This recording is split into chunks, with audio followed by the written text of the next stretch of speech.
ఓ మంచి పాట పాడదామంటే, ఒక కవిని కాదు ఆ నాయనకి అక్షర నివాళి అందిద్దామంటే, ఓ రచయితని కాదు తనతో ఉన్న అనుభవాల్ని అందంగా అక్షర రూపం ఇచ్చి ఒక సందేశం ఇవ్వడానికి మరి ఏది కానీ నేను మాట్లాడమని అంటే ఇది పనిష్మెంటే. నిజానికి నాయన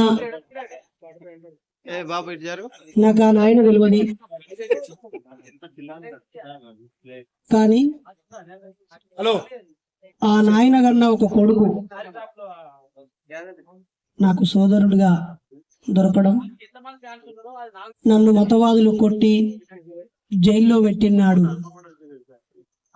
ఎంతో మంది మీసాలు తిరిగిన వీరుల కొడుకులు, కోట్లు సంపాదించి కార్లు బంగ్లాలు అందించిన వాళ్ళ కొడుకులు, డాక్టర్లు ప్రొఫెసర్లు ఇంజనీర్ల కడుపులో పుట్టిన కొడుకులు అన్నీ మూసుకొని భయపడి వణుకుతూ లాగులు నడుపుకుంటున్న రోజున ఈ వీరుడి కడుపులో పుట్టిన కొడుకు శరత్ చమార్ నల్గంటి ఇప్పుడు మా బహుజన బిడ్డపై దాడి జరిగింది, మా బలగం కాకి బలగం మేము మా ఊడిని కాపాడుకుంటామని చెప్పి ఉస్మానియా యూనివర్సిటీ మొత్తాన్ని తన ఒకే మాటతో బైరి బాబాసాహెబ్ బాటలు నడిచే మన తమ్ముడు మన సోదరుడు కాబట్టి మనమందరం తనకు తోడుగా నిలబడాలని చెప్పి ఉస్మానియా యూనివర్సిటీ మొత్తాన్ని ఒక యూనివర్సిటీ స్కాలర్గా అప్పుడున్న నాకు అండగా నిలబడ్డటువంటి గొప్ప మనిషిని కన్నందుకు ఆ తండ్రికి నివాళి ఇవ్వడం నా బాధ్యత అని నేను ఇక్కడికి వచ్చాను మిత్రుల.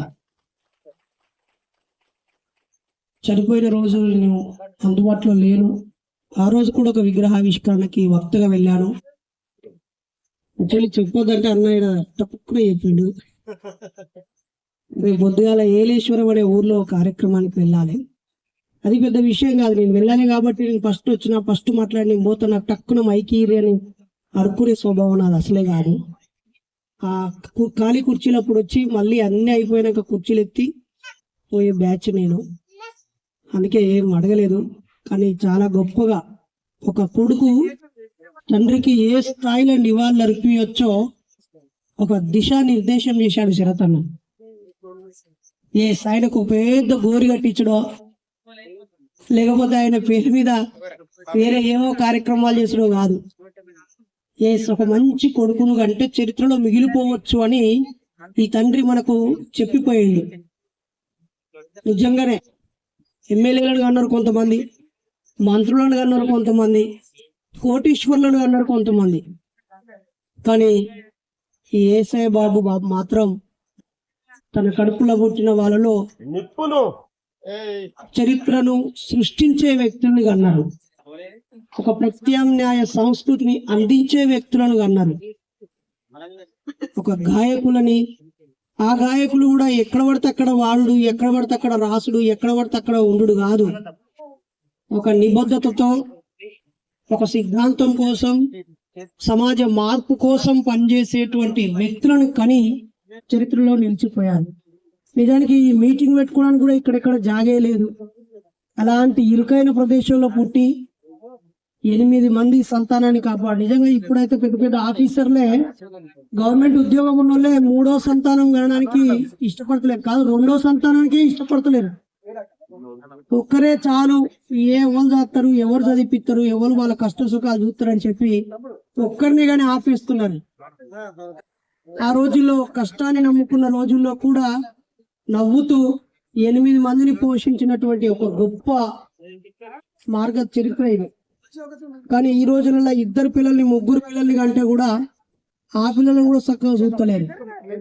నిజంగా అది ఇందిరమ్మ ఇల్లు అని చెప్తే నేను మొన్న వచ్చిన, నేను నా భార్య 2 పిల్లల్ని తీసుకొని, అరే మా అన్నరా మాతో పాటు ఉండే అన్న, ఆయన కూడా మన తాతయ్య చనిపోయాడు అని చెప్పి తీసుకొచ్చిన.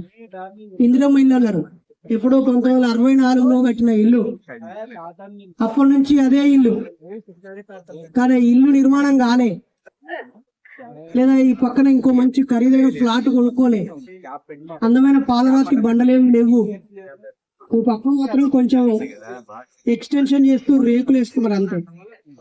కానీ శరత్ అన్న నిర్మించుకున్న సామ్రాజ్యం ఈ పడమటి కోటలో ఉన్న ఈ గుడిసెలో లేదు.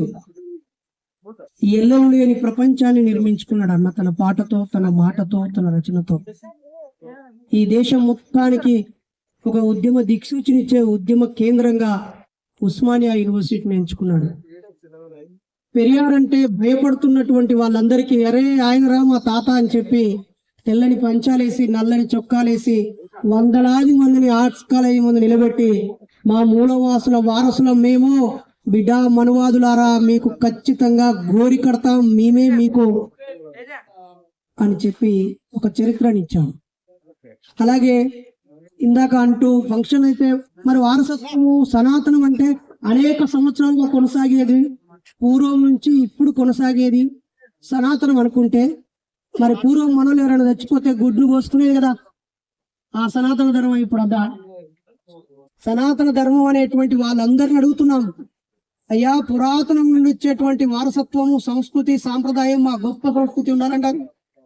మరి ఆ గొప్ప సంస్కృతిలో మా వాళ్ళు చచ్చిపోతే గొడ్డులు కోసుకునేది, అది మా సంస్కృతి సనాతనం, మా సనాతనం. అది మీ సనాతనంలో అంటుముట్టుడు, ఆడవాళ్ళని ఇబ్బంది పెట్టుడు, ఇంకేదో కథలు ముండగొడ్డిని వేసుడు, గాజులు వలగొట్టుడు, పువ్వులు తీసుడు, బొట్టును దుడుసుడు, ముట్టులు పాటించుడు, ఇల్లిడ్చి పెట్టుడు, దిక్కుమాలిన సనాతనం మీది. మాది దిశానిర్దేశం చేసే సనాతనం మాది. ఆ సనాతనానికి మార్గంగా ఉస్మానియా మీద ఉండి ఒక బీఫ్ ఫెస్టివల్ నిర్వహించి beef is the secret of our energy అని చెప్పినటువంటి వ్యక్తి. ఒక మ్యూజిక్ రకరకాల నిజంగానే శాస్త్రీయ సంగీతం ఆ కీబోర్డ్ల మీద, ఏసీ గదుల మీద నిశ్శబ్దమైన వాతావరణం ఉన్నప్పుడు అది శబ్దాన్ని ఉత్పత్తి చేసి రికార్డు చేసి దాన్ని క్యాసెట్లలో వేసి అమ్ముకొని తెర మీద చూపించుకున్నటువంటి పరిస్థితుల్లో ఉన్న కళని, అది కాదురా కళ నిశ్శబ్దంగా ఉన్నప్పుడు చేసే శబ్దం కాదు, అసలు ఆ ఆకలి శబ్దాన్ని, చెమట శబ్దాన్ని, కష్టం యొక్క శబ్దాన్ని, పేద బతుకుల యొక్క శబ్దాన్ని చూపించేది భీమ్ డ్రమ్ అని చెప్పి ఇంతకు ముందున్న ఎర్రటి వారసత్వాన్ని కొనసాగిస్తూనే ఇప్పటి తరానికి అవసరమైనటువంటి ఆల్టర్నేటివ్ కల్చర్ ని ఇచ్చినటువంటి బిడ్డ శరత్ అన్న. ఇందాక ఒక అన్న అంటూ ప్రపంచానికి అన్న తెలవకపోవచ్చు అన్నాడు. అందరికి తెలుసు, శరత్ అన్న అందరికి తెలుసు, తెలుసు. మనకు మనమే ఏమనుకుంటాం అంటే ఎక్కువ పాపులర్ కాదు, నేను ఎక్కువ పాపులర్ కాదు అనుకుంటాం. అసలే కాదు. నిన్న కాక మొన్న నేను చెన్నైకి పోయినా.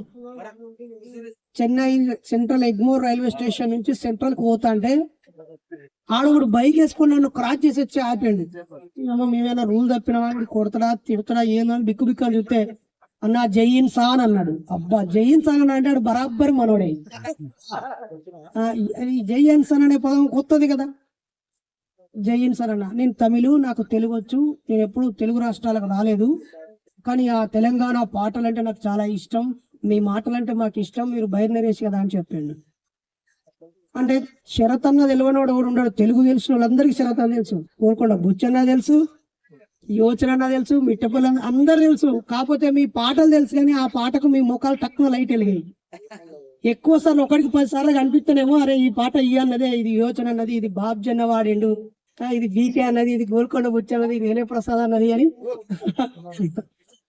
బుచ్చ అన్నది, ప్రసాద్ అన్నది, ఈ రేలా కుమార్ అన్నది, ఇది పేర్లు ఇప్పుడు అన్నది ఇట్లా చూస్తాం. కానీ ఆ డ్రెస్ అవతారంతో ఉంటేనే ఆ రేలా రేలా అనగానే ఆ బొమ్మ గుర్తుకొస్తుంది, లేకపోతే మేము చెప్తున్నా గుర్తుకొస్తాడు. కాబట్టి అందరం అట్లా ఎక్కడ కానే కావద్దు. అయితే నేను చూసాను, వచ్చిన కానించాలి నా కన్ను ఇట్లా చూస్తా ఉంది. ఏమైనా రకరకాల మత పద్ధతులు ఉంటాయేమో, కొబ్బరికాయలు కొట్టుడు ఉంటదేమో, మౌనం పాటించుడు ఉంటదేమో, శాంతి పూజ పెట్టుడు ఉంటదేమో, లేకపోతే గడవ సెలవు బొమ్మ ఎత్తారేమో, లేకపోతే ఇటు పక్క పొంటే ఏదైనా హారతి బొమ్మ ఎత్తారేమో, ఆడ పిండాలు పెడతారేమో, చిరతన గుండు కొట్టి ఉంటదేమో అని. అది మా సంస్కృతి కాదురా భయ్, మధ్యలో బాపునోడు పుట్టించిన దొంగేశం ఇది. మా బాపు కోసం బాపునుని కథల నేను పోను. మా నాయనకు అందరికంటే ఉన్నతంగా నివాళులు ఎట్లా అర్పించాలో నాకు తెలుసు. నేను అడుగేసి నా తోటి ఉన్నటువంటి వాళ్ళందరికీ మార్గం చూపిస్తానని చెప్పి బహుజన యాదిని పెట్టాడు అన్న. అన్నకు ఒక్కసారి సలాం తెలియజేద్దాం. శరత్ ఆదర్శంగా తీసుకొని ఎంతో మంది ఇక్కడ ఉన్న కమ్యూనిస్ట్ యోధులు, అంబేద్కరిస్ట్ యోధులు మహానుభావులు కూడా కారణాలు చెప్పి గుండులు కొట్టించుకొని పిండాలు పెట్టి ఈ 11 వద్దుల 12 వద్దుల పోయి అయ్యగారు చెప్పిన కాడ గుళ్ళె వాళ్ళు ఉన్నారు. నెల రోజుల లోపల ఆ బొక్కలు పట్టుకపోయి కాళేశ్వరంలో కలిపిన వాళ్ళు ఉన్నారు. అన్ని చెప్పేటి అన్ని గొప్ప గొప్ప మాటలు, చేసేటి అన్ని చెత్తగొప్ప పనులు, వాటన్నిటిని చెత్తలు దొక్కి గిట్లుండాలి అని చెప్పి శరతన్న చెప్పిండు. ఒక శరతన్నే కాదు, అంతకు ముందు కూడా అన్న భరతన్న వాళ్ళు అయ్యేది కూడా యాదిసభ జరిపిండు. ప్రభు అన్న అని, ప్రభాకర్ అన్న అని జమ్ముకుంట్ల ఇలాంటి పని మొన్నకు మొన్న అన్న కుమారన్న కూడా మొన్న కాడ యాదిసభలు కలిసిండు. భూపాలపల్లి జడల్పేట, అంతేనా జడల్పేట దగ్గర ప్రభు అన్నది. సో ఇది ఇప్పుడు అంటుకున్నది. అమ్మలారా, అక్కలారా, అన్నలారా, సోదరులారా, మన ఇంట్లో సావు అయితే సావు కూడా ఒక ప్రత్యామ్నాయ పద్ధతిలో మనం సమావేశాలు జరుపుకోవాలి. ఆడవాళ్ళు నిన్న 16వ తారీఖు కదా, నిన్న నేను వెంకటేశ్వర్లపల్లికి పోయినా. మా 10వ తరగతి చదివిన మా దోస్తు చచ్చిపోయాడు, చిగురు సురేష్. వాళ్ళ భార్యని ఆ గాజులు తీసేసి ఆ బొట్టు దుడిపిస్తూ పువ్వులు పెట్టి అప్పుడే పీకేస్తూ గుండు కొట్టిస్తూ అవన్నీ చేస్తూ ఉంటే ఆమె నా చెల్లె అయితే నేను అడుగులందరినీ తిట్ల పడైనా చక్కగా తీసుకొని పోయేటప్పుడు నేను వచ్చినాక మా భార్యకి చెప్పిన, రేపు ఒకవేళ అనుకోకుండా రైలు బస్సు ఇంకేదైనా కొట్టో చంపినా నువ్వు గుండు కొట్టించుకొని పువ్వులు తీసేసి బొట్లు తీసేసి మొండబొడ్డి అయి ఆ పిచ్చికక్క తెల్లచీర కట్టుకోవద్దు. నువ్వు సావిత్రిబాయి బాటలో మా ఊర్లో మొట్టమొదటి ఉపాధ్యాయురాలివి, నువ్వు టీచర్వి, కాబట్టి నేను తెచ్చిన తెల్లారి నువ్వు బడికి పోవాలి ఆ రోజు వర్కింగ్ డే అయితే. అంతేగాని 11 రోజులు 12 రోజులు ముట్టులు వీటులు ఉండొద్దని చెప్పినాం. కాబట్టి ప్రజలారా, చావు చుట్టూ అనేక మూఢనమ్మకాలు ముడిపడి ఉన్నాయి. ఉద్వేగభరితమైన వాతావరణంలో బలహీన క్షణంలో అవి మనల్నిపై ఆధిపత్యం చెలాయిస్తున్నాయి. మరి ప్రత్యామ్నాయ సంస్కృతికి బహుజన యాది అనేది బాటలు వేసినటువంటి ఒక గొప్ప మార్గం. ఆ మార్గంలో మనందరం నడవాలని, ఇదే సందర్భంలో మన చెల్లెళ్ళు ఎవరైనా, మన అక్క బిడ్డలు, అన్న బిడ్డలు ఎవరైనా పెద్ద మనిషి అయితే ఆ ఫంక్షన్ తీసిపడేయాలి. అలాగే ఈ 11 రోజులు 12 రోజుల కథ కూడా పెట్టొద్దు. బాపునుల పద్ధతి పాటించాలి మనం. చూడు, నేనే బైరి నరేష్ని అంటున్నా, సావు విషయంలో మనందరం బాపనుల పద్ధతిని పాటించాలి. బహుజనుల పద్ధతి వద్దు. మాలోళ్ళ పద్ధతి, మాదిగోళ్ళ పద్ధతి, మా శాలోళ్ళ పద్ధతి, మా అత్తగారు మున్నూరు కాపోళ్ళ పద్ధతి, మా తమ్ముడు అత్తగారు సాగోళ్ళ పద్ధతి, ఇంకో తమ్ముడు అత్తగారు మంగళోళ్ళ పద్ధతి వద్దు. ఈ బిత్తిరి పద్ధతులు వద్దు. బాపనుల పద్ధతే కావాలి. సాగు విషయంలో బాపనుల పద్ధతి ఆదర్శనీయం. ఏంటి, ఎవరైనా ఒక బ్రాహ్మణ సోదరుడు వాళ్ళ ఇంట్లో సాగు జరిగిపోతే ఏం చేస్తారో మీరు ఒకసారి చూడండి, సరిపోతుంది. సింపుల్ గా అందరు కలిసి ఏం పెద్ద కథలు చేయరు, ఖర్చులు పెట్టరు. టపా టపా టపా టపా టపా ఎత్తుకొని పోతారు, ఆడ పెట్టేస్తారు, కాల్స్తారు, బొందు పెట్టడం చేసేస్తారు. 2వ రోజు నుంచి మళ్ళీ తన ఉద్యోగానికి తను పోయి విఘ్నోపశాంతి అని ఆరితపల్లెం పెడతాడు. ఆయన మట్టు బుట్టు 3 వద్దుల పిట్టు పెట్టుడు 5 వద్దుల కథలు ఏముండయి. కాబట్టి చనిపోయాక వీలైన ఒక వారం రోజులలో, ఎప్పుడు ఆదివారం వస్తే ఆ రోజు క్లోజ్ చేసి పడేయాలి. అంతే, వారం రోజుల లోపలనే చచ్చిపోయిన సంబంధించి నివాళులు అర్పించడం అయిపోవాలి, మనం కలవడం అయిపోవాలి. కానీ నెల రోజులు పెట్టుకొని ఈయనకో బాటిల్ పట్టుకొచ్చి ఈయన దాయిపిస్తాడు, ఆయన బాటిల్ పట్టుకొచ్చి ఆయన దాయిపిస్తాడు, తాగిపిచ్చి ప్రోగ్రామ్ ఈయన పెద్ద ఆయన చచ్చిపోయినా అని చెప్పి ఉన్నోళ్ళని సాగు కొట్టడం కోసం కుట్ర చేస్తాడు. శాంతి ఏదో అంటారు కదా, సల్ల కూర్చుడు, కడుపు సల్ల కూర్చుంటే సల్లతోటి సల్ల కూర్చుడు. ప్రవీణ్ సార్ చెప్తాడు, ఆర్ఎస్ ప్రవీణ్ సార్, నిమ్మరసం ఇచ్చో, సల్లని ఇచ్చో, ఆ మజ్జిగ ఇచ్చో, జ్యూస్ ఇచ్చో మీరు సల్లబుచ్చాలి. కానీ మందు బాటిల్ ఇచ్చి పాపం వాళ్ళకు ఇప్పుడు ఉన్నోళ్ళని కూడా చంపడం కోసం కుట్రలు చేయొద్దు. అలాంటిది చేయొద్దని హృదయపూర్వకంగా కోరుతూ, ఆ నాయన చరిత్రలో మిగిలిపోయిన ఒక గొప్ప వ్యక్తిని కన్నందుకు ఇక్కడ ఉన్న మీరు కూడా మీ కడుపులో పుట్టే కొడుకులో, మీ బిడ్డలో నౌకరీ అయ్యాలి, సంపాదించాలి, తినాలి, పండాలి, బతకాలని కాకుండా మీ పిల్లలని కూడా కవులుగా, గాయకులుగా, రచయితలుగా, ఉద్యమకారులుగా, ఉపన్యాసకులుగా, నాయకులుగా, సంఘాలను నడిపించేటువంటి వ్యక్తులుగా, ఈ సమాజాన్ని ప్రభావితం చేసే శక్తులుగా తయారు చేస్తేనే మీరు కట్టే మీకు యాది సభలు ఉంటాయి. మీ బతుకుల మీద రాసిన అక్షరాలు చరిత్రలో మీరు జీవితకాలం, సమాజం ఉన్నంత కాలం ఉంటారు. మీరు పిరికి వాళ్ళను, స్వార్థపరులను, మీ బతుకు కోసమే బతికే మనుషులను కని పెంచి సారి ఊకుంటే మీరు కూడా కాలగర్భంలో కలిసిపోతారు. ఎంతో మంది పుడతారు, ఎంతో మంది చచ్చిపోతారు, గట్టిని మనం అయిపోతాం. కాబట్టి మనం ఈ చరిత్రను ప్రభావితం చేసే వ్యక్తులుగా మన పిల్లల్ని తీర్చిదిద్దుతేనే ఈ చరిత్రలో మిగులుతామని ఈ సందర్భంగా తెలియజేస్తూ ఎంతో మంది కవులు, గాయకులు, రచయితలు వచ్చారు. వాళ్ళందరి కళలకి, గళాలకి, అలా ఉద్యమ స్ఫూర్తికి ప్రత్యామ్నాయ సాంస్కృతిక ఉద్యమ కృతజ్ఞతలు తెలియజేస్తూ, జర్రా మీరు కూడా, మేము ఎంత మైకు పట్టుకొని మాట్లాడినా మాది ఉత్తముచ్చటే అవుతుంది. మీరు 5 నిమిషాల పాటతోటే ఈ సమాజాన్ని కట్టిపడేస్తారు, ఆలోచింపజేస్తారు. రెంజల రాయేష్ అన్న ఒక పాట ఉంటుంది కదా, మొక్కి మొక్కి నొసలు అడిగిపోయారా. మీ బలిసిన ఏమో పువ్వులు పెట్టుకొని ఇట్లా మొక్కుతారు. మేము పూజ చేయాలంటే కోళ్ళు, గొర్రెలు, మేకలు పోయాలన్నా దేవుడని ఉన్నది ఉత్తముచ్చట అని చెప్తారు.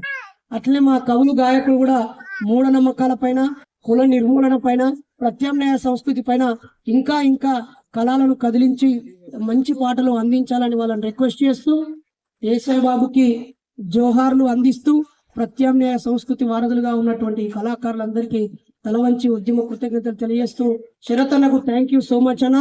మీ నాయనకు గొప్పగా నివాళులర్పించు. You are the real hero. ఇదే నీలాగే అందరూ చేయాలని ఇంకా మా నాయన పోలేదు. మా నాయన పోతే కూడా ఇట్నే చేస్తానని ఇట్నే ప్రకటిస్తున్నారు. ఇంకా జరపాలి దినానికి పెట్టుడు కాదు. మా నాయనకు థ్యాంక్స్ చెప్తూ, లేకపోతే మా అవ్వయ్యకు థ్యాంక్స్ చెప్తూ, మేము మా కుటుంబ పండుగ జరుపుకోవాలి. ఒకటి సావు పండుగ కానీ అనేది వాళ్ళు బతికున్నప్పుడు. ఇప్పుడు శరతన్న గురించి ఇన్ని మాటలు చెప్తుంది. అయ్యే ఇప్పుడు ఉండి ఉంటే ఇంకెంత కృషం. మనం ఏం చేస్తామంటే పోయినాక చెప్పుకోవడం ఎక్కువ అవుతుంది. పోయినాకనే మంచోడు, పోయినాకనే అరే సూర్యుడు, వీరుడు, వీరుడు కాదు. అసలు అందరూ 5 ఏళ్ళకి ఒక్కసారి, 10 ఏళ్ళకి ఒకసారి ఇంటి పండుగ పెట్టుకోవాలి. దేవుని పండుగ కాదు, పెద్ద దేవుడికి 5 ఏళ్ళకి, లేకపోతే పెద్ద దేవుడికి, రాయసుడికి, బతిపోషకు, ఈ దేవుళ్ళ చేసుడు కాదు. 5 ఏళ్ళకి ఒకసారి ప్రత్యామ్నాయ సాంస్కృతిక కుటుంబ పండుగలు జరుపుకోవాలి మనం. ఈ విషయాన్ని బాబాసాహెబ్ అంబేద్కర్ చనిపోతూ రాసి పెట్టిపోయిన ఆ పుస్తకాలు ఇగో. ఇది ఆయన లాస్ట్ ఆయన 3 ఉపన్యాసాలు ఇల్లు ఉన్నాయి. పాపం ఇక విష్ణుమూర్తి సార్ మొన్న ఇచ్చిండు. ఇది ఏది అమలాపురం పక్కంటే ఒక ఊరు, ఆడి ఊతి ఇచ్చిండు. ప్రజలకు ప్రత్యామ్నాయ సంస్కృతి ఇవ్వాలి. వాళ్ళకు పండగలు, పబ్బాలు ఇలా 100 మంది కలుసుకున్నప్పుడు మానసిక ఉల్లాసం కలుగుద్దని చెప్పిండు బాబాసాహెబ్ అంబేద్కర్. అది లేకపోవడం వల్ల జీవం లేకుండా, సారం లేకుండా నిస్సారంగా జీవిస్తున్నమాట. కాబట్టి మన లైఫ్ కలర్ఫుల్ గా, జోష్ఫుల్ గా ఉండాలంటే ఇలాంటి కూడికలు, ఈ క్రైస్తవులతో కూడికలు, తీసుమతులు అంటారు కదా, మనం అందరం కలుసుకోవాలి, కూర్చోవాలి, మాట్లాడుకోవాలి. ఓకేనా? ఆ దిశగా అందరూ ఆలోచిస్తారని, నిజమైన మహనీయుల మార్గం అంటే ఇలాంటి బహుజన పద్ధతిలో చేసుకోవడమే అని ఈ సందర్భంగా తెలియజేస్తూ, మాట్లాడే అవకాశం ఇచ్చినందుకు, మాటలు కూడా ఇంటారని మీరు కూర్చొని ఇని చూపించినందుకు అందరికి పేరు పేరున కృతజ్ఞతలు తెలియజేస్తూ, ఇందాక ముందు కంచాయిలేశ్వరరావు మాట్లాడారు. కానీ పెళ్లి చేసుకోలేదు, పిల్లల్ని కనలేదు, పెళ్లి చేసుకోలేదు, పిల్లల్ని కనలేదు. కానీ అన్నాడు, నా పేరు తెలిసేటోడు ఎవడన్నా ఉన్నాడా, నా వారసుడు, నా శిష్యుడు ఎవరైనా ఉన్నారా అని నేను మస్తు బాధపడ్డా. నాతో పనిచేసిన వాళ్ళు చచ్చిపోయారు, నా ఆలోచనతో ఉన్న వాళ్ళు చచ్చిపోయారు, నేను పనిచేసిన సంఘం ఇడిచిపెట్టిన నేనే, ఇప్పుడు ఎవరు లేరని బాధపడుతున్నా. కానీ షరతును చూసినాక నాకు ఇప్పుడు నిమ్మలమైందని చెప్పింది. అంటే ఒక 70-80 ఏళ్ళు ఉన్న మనిషి, భారతదేశ చరిత్రలో ఒక చారిత్రక పురుషుడుగా ఉన్న వ్యక్తి షరతును తన కొడుకుగా, తన వారసుడిగా భావించండి. మీరు కూడా అనవరనా, మీరందరూ కూడా మీ వారసులు ఎవరో ఎత్తుక్కోర్రి, లేకపోతే గిఫ్ట్నెస్ వస్తారు. Thank you.